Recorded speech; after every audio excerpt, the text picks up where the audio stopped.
Hey guys, we got a bunch more news and gameplay trailers for both Marvel's Capcom Infinite and Dragon Ball FighterZ. This video is going to pretty much summarize everything that's happened in the last few hours. So let's kick things off first with MVCI. We got our 5th gameplay trailer showing off the last set of characters in the roster with their new moves and new level 3s and a bunch of stuff we haven't seen before in MVC3. And we finally get to see the last Infinity Stone being used and what it does, the Soul Stone. So check out this trailer first.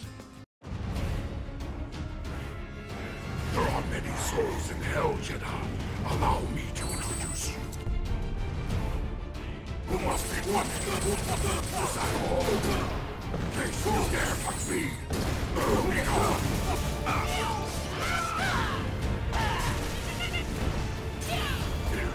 You dare touch me.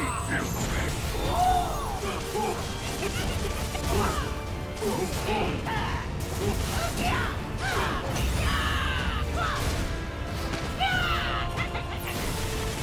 My salvation is the answer to all your prayers. Shall we dance? The last bit of light is released. Annoying. Go! Manipulate like that. Here we go. Piercing inside. Let us begin. Going somewhere. Destroy. Worship me. Soul Stone. Mind Stone! My fury! You proved yourself worthy. Your salvation. No need for the trappings of flesh. Floating ball! Destroy! Being engulfed by the darkness! Turn to cinder! Your blood and soul are mine. Every path has its end! I shall put your affairs in order. The visuals in the trailer definitely look like they've improved a bit since we've last seen the game, and some moves were added, like I said before, from these characters. Ghost Rider showing off some long extended ground combos. Let's hope his hitboxes have been improved since last time, as unfortunately we haven't seen much, of a chance to see Ghost Rider being used competitively in Marvel's Capcom 3.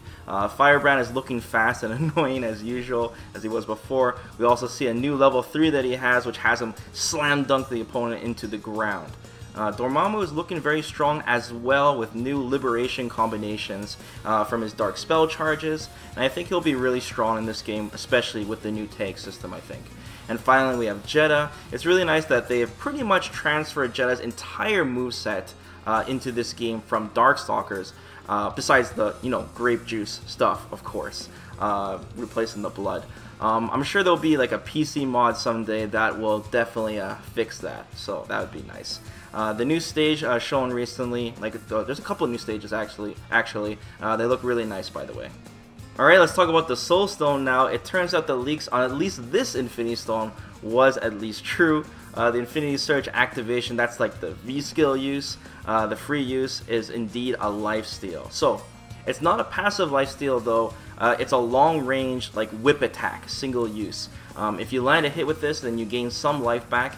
And it's not just the red life either, it's just straight up life, which means you can technically go back to full health with this, and if you land a lot of hits on the opponent, you can definitely build up over time. When it does hit the opponent, it just briefly stuns them just like a regular attack does, and it doesn't cause a knockdown. Now the startup on this activation, it seems really slow.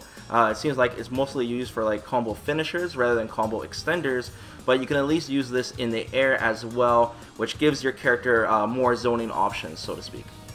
As for the big Infinity Storm activation, that's like the V-trigger activation, it not only revives your dead teammate, but during its activation, it allows you to temporarily control both characters at the same time. Really cool and really powerful. Duration of this is tied to how much Infinity Stone meter you have, no surprise there, and I doubt you can activate this if your teammate is not already dead. As for the way that you can control both your characters, it is now confirmed to be exactly like Marvel vs. Capcom 1's dual team attack, where you control both the characters at the same time with the same inputs. So for example, if you input core circle forward punch, then both characters will do their core circle forward punch moves if they have them. In Marvel's Capcom 1, you also had infinite meter for a short period of time, but that seems to not be the case in Marvel's Capcom Infinite. That'd be crazy overpowered. As powerful as this stone sounds though, you know, allowing you to cause some serious pressure, especially during like really long supers with a lot of hit stun, it seems that both your characters can still get hit at the same time for some easy happy birthdays if you're not too careful. So yeah, you can't be completely reckless with this, and you would ideally want your characters to pinch the opponent and not have them both on one side where they can both get hit really easily. After the storm activation finishes, then you'll keep your teammate. He won't just simply disappear. He's back forever, well, at least until he dies again. And he has a very small amount of health. It looks like around 15%-ish. It's also worth noting that you can still build Infinity Stone Gauge even after you revive your teammate, but I doubt the timer is even long enough to revive your teammate again just to build that whole thing all over again, would just take too long. But it is worth noting. This will probably be the most popular Infinity Stone by far for sure. It just seems to benefit any time, like any kind of team composition. I'll definitely be using this stone myself, and even like even though everyone's going to use it too, as simple and straightforward as it is, it's also going to be really crazy too, because the ceiling is going to be super high for this, because people are going to figure out some insane combos and setups and different mix-up situations with this. A lot of unlimited potential with this, and like I said, the V-scale use, the straight-up lifesteal is just very straightforward and just seems like a really good stone overall. And I wish some of the other stones had as crazy depth as this one did, but like I said, they could still change it in the future. The door is not closed on that. Now moving on to some Dragon Ball FighterZ news now. We have a somewhat release date. We at least know what month it is. It's going to be on February 2018. So that's a lot sooner than I expected. We knew it was sometime early 2018, but it's really at the beginning of the year. So that's really good news. We also got a gameplay trailer finally showing off some new footage for a bunch of the new recent characters that were announced for the game. You can see that Android 17 is part of Android 18's moveset, including her level 3. And we can also see Android 16 using this crazy suicide super where he self-destructs. So that's really awesome. Of course, we got Krillin and Piccolo, and as usual, the gameplay just looks absolutely fantastic. And there's a lot of tweets going on Twitter right now, showing off a lot more gameplay footage from Gamescom. So we're getting a lot of information today, and yeah, the game is just looking great.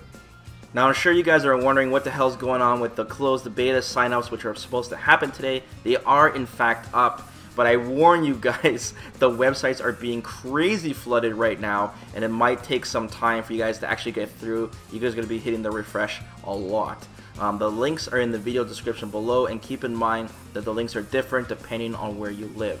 Also, there's already a pre-order incentive, which gets you 2 early characters unlocks for SSG, SS versions of Goku and Vegeta. So that probably means that these characters need to be unlocked through story mode or something, and this kind of just unlocks them for you right when you get the game. There's also 2 lobby avatars and access to the upcoming open beta, which will be scheduled sometime in January. So at least there is a guarantee, as long as you pre-order the game, that you'll have a chance to play the game before it's released. It just won't be for another couple of months. So good luck guys on getting that closed beta.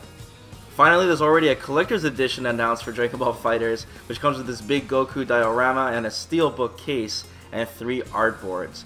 It's definitely going to be a very exciting time for fighting games, guys, in the next upcoming months, so I hope you guys are pumped about it. Don't forget to like the video and be sure to subscribe to the channel, and I'll keep you guys posted on more fighting game news in the future. Let me know what you guys think about all this in the comments below. Till then, guys, take care.